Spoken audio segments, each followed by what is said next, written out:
So a couple of new faces today. We have Fred, who's from Montreal. Yep. We're trying to get him to be into our French office to work, or he's working in our French office. And Fraser, who's from Scotland originally, he's been working for our UK office. So you'll notice we're missing somebody here. Gerald decided that this wasn't for him, so I believe he has completely left AF. So he didn't ring the bell, and so he didn't get the money. Probably should have done that. But I mean, good for him for making a good decision. But I mean, it just shows that hopefully it's getting through the amount of commitment you need to make this opportunity work. And if it's not for you, then there's no shame in admitting it right now or after a class or whatever. Yeah. One down, we'll see if there's more. Hopefully not. Hopefully not. So last Friday night, I was on a coaching call with a expert communicator, persuasion expert, actually. It's actually the same person that trained Tony Robbins. And on the call, I kind of had an aha moment. The kind of light bulb went off in my head that I've probably been maybe confusing some of you about how to come up with a big idea or what the big idea is, or maybe we've made it a little overcomplicated. So I think I found a way to really simplify it, to kind of get you guys over the hump if you still don't quite get the big idea yet. How many of you have heard of the concept of reframing? You know that concept before, reframing? I've heard the word. Yeah, okay. So reframing it's in cognitive psychology. It's one of those things that's part of NLP, if you've ever studied that. There's a good book on it, actually, you might want to check out, called Reframing by Bandler and Grinder. Bandler? Yeah, Bandler and Grinder, called Reframing. And it's real simple, though. I mean, it just basically the idea of reframing is you change the frame of something and you change the meaning of something. Okay? So when you're writing copy, when you're trying to come up with your big idea, you want them to look at your ordinary idea, what your investing idea is, in a different way. It's really that simple. Reframing is just looking at something a different way. So, I mean, if you want to put down like a 3-step process on how you apply it to coming up with a big idea, number one, you start on how they would look at the big idea. I mean, look at the ordinary idea right now. How would they look at the investment idea behind your promotion right now? You know, what are their thoughts? What are their objections? What are their feelings, especially? Number two, what do you want them to believe that gets them to actually buy? And how do you get them to look at something in a new way that makes a light bulb go off in their head and hopefully make the purchase? So I'll give you an example, because I know some of this stuff's abstract. Hey Ryan, can you say those three one more time? Sure. Yeah, what's the third one separate from Okay, start with how they look at the ordinary idea now. Mhm. Number two, what do you want them to believe that gets them to buy? Number three, how do you get them to look at something in a new way that gets the light bulb to go off their head?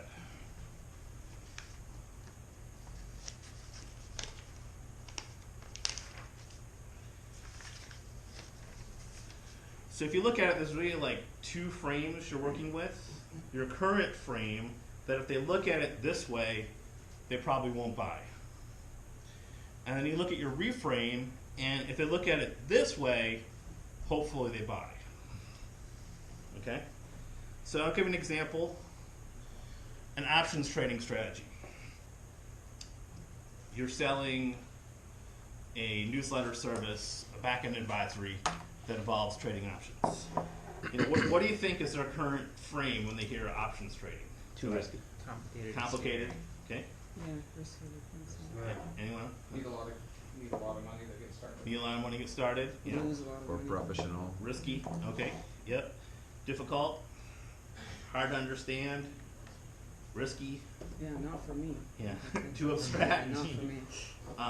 And even more so, they've seen it before. And so it's actually, even though they've probably never done it, it's probably boring to them. They've heard of options, they've heard you can trade them. And they know they can go to Amazon and buy the damn book and learn how to do it. But why haven't they done it yet? Because they have all those other, the frame about option trading involves all those beliefs. So you need to create a new frame to change those beliefs, to change the meaning of what you're trying to sell them, basically. So I'll give you an example from a promotion I wrote, the impact system. The frame I created using that was that it was a new kind of investing they've never seen before, which is true. They've never seen that particular strategy applied of trading options around currency wars. I didn't tell them at all that it was options trading. I think I might have said something like some sort of a little bit of a red herring I threw where it wasn't anything to do with selling options, because it wasn't. It was about buying options. So it really wasn't about options at all, but kind of a new kind of currency trading was how I was framing it. That they'd never seen before, that it was easy to use because Jim Rickards has shown how to do it. It was concrete. It wasn't abstract because it was regarding a very specific kind of situation you were trading in, which were around currency wars. It wasn't just about options trading everything. It's a very specific, concrete situation. It was proven because Jim was using the same techniques he used as in the CIA to predict terrorist attacks, using the financial markets. So that's some sort of new mechanism. It was proven. And I think I even framed it as being less risky than most people buy stocks, which is actually how most people buy stocks. That's kind of the key words, less risky than how most people buy stocks, because most people buy stocks completely random. Their brother-in-law gives them a stock tip. They buy at peaks, sell in the dips. So the way I did that is I made it a system, because a system then sounds less random. It sounds like it's safer. So does that make sense, everybody? Does that help you maybe? Did I reframe the idea, coming up with a big idea, in a way that maybe made more sense? Okay, cool. Yeah. A special guest today that's going to give you a brief presentation, maybe 10 to 15 minutes. Okay. He's kind of he's been called the guru to the gurus in the internet marketing space, so it's pretty exciting. Rich Sheffrin. You want to come up here, Rich? And Oh, now? yeah, right now. Oh, wow. You're on there. Gonna warm up real quick later. Sorry. Gone in dry. Yeah. So what are you covering today? Covering the techniques for producing ideas. Oh, wow. So it's all about how to, the process it takes to come up with a big idea. That's hard. Yeah, and they have read A technique for producing the ideas. book. Yeah. What's the perfect formula? The perfect promo formula? Perfect promo formula? Yeah. That's a little book where every day they're putting down, they're writing down notes of the promotion they read that day, what they learned, and also what idea they came up with, and what they learned from writing a page of copy a day. Ah, all right. Well, before I start, does anyone have any questions that I can help them with on copywriting a little?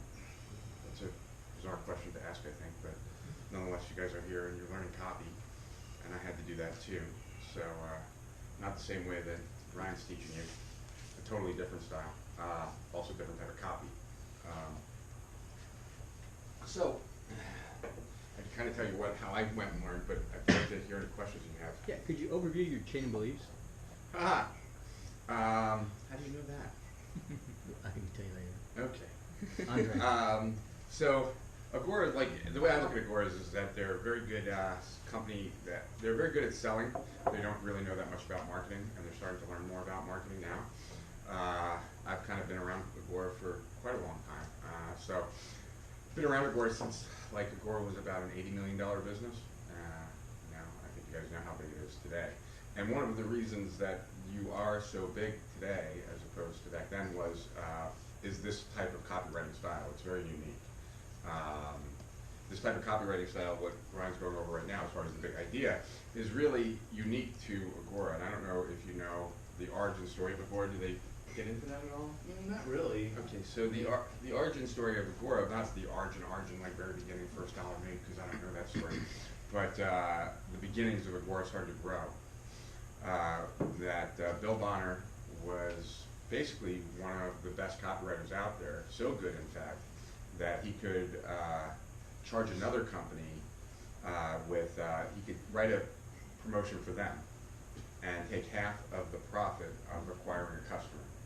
Now, that seems like insane because most days now, like if you end up writing for an Agora franchise, you're going to be allotted a price to acquire a customer that is much more than what that customer is going to spend on their initial purchase.